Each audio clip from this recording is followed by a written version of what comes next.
Savantul nostru, Nicolae Iorga, spunea că la muzeu se face respirație artificială ființei nației.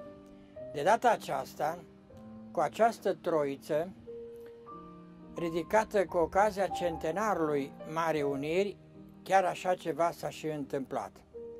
Noi, generația de astăzi, trebuie să fim recunoscători celor care au făcut unirea, pentru că acum 100 de ani, ei, prin jertfa lor, ne-au întemeiat o nouă țară.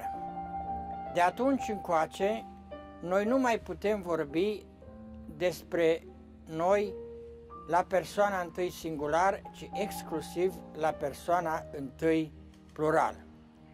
Și spun aceasta pentru că nu a fost ușor să alegi. Se spune că numai atunci când alegi te definești.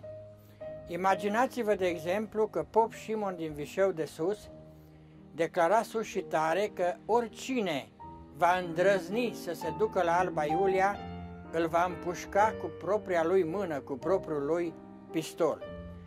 Prin urmare, dintre cei 5 delegați aleși prin proces verbal, prin adunare, prin protocol, n-au mai îndrăznit să plece la Alba Iulia decât 2 și a fost nevoie să plece supleanții care au fost mai curajoși.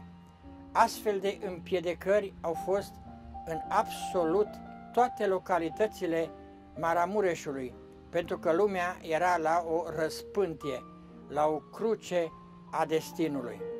Mai multă lume stătea să aștepte să vadă rezultatul negocierilor de la Paris, mai multă lume credea că viitorul le va surâde.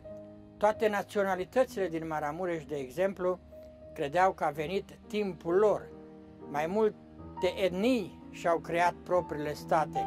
A existat o republică Huțulia, statul maghiar dorea să facă un nou stat în care să includă și pe maghiari de la noi și așa mai departe.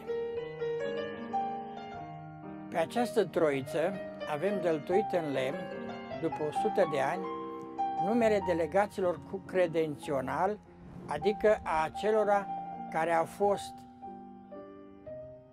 creditați de către comunitățile lor să se ducă să voteze la Marea Unire cum le va dicta lor conștiința.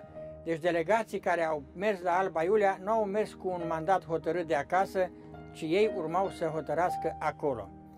Avem 24 de nume din Maramureșul istoric, cu credențional, și 27 de nume din celelalte părți ale Maramureșului de astăzi. În plus, față de acești 51 de delegați care au rămas în cuprinsul actual al granițelor Maramureșului, au mai fost 6 delegați cu origini Maramureș care au reprezentat alte zone ale României și care și-au pus semnătura pe destinul acestei țări.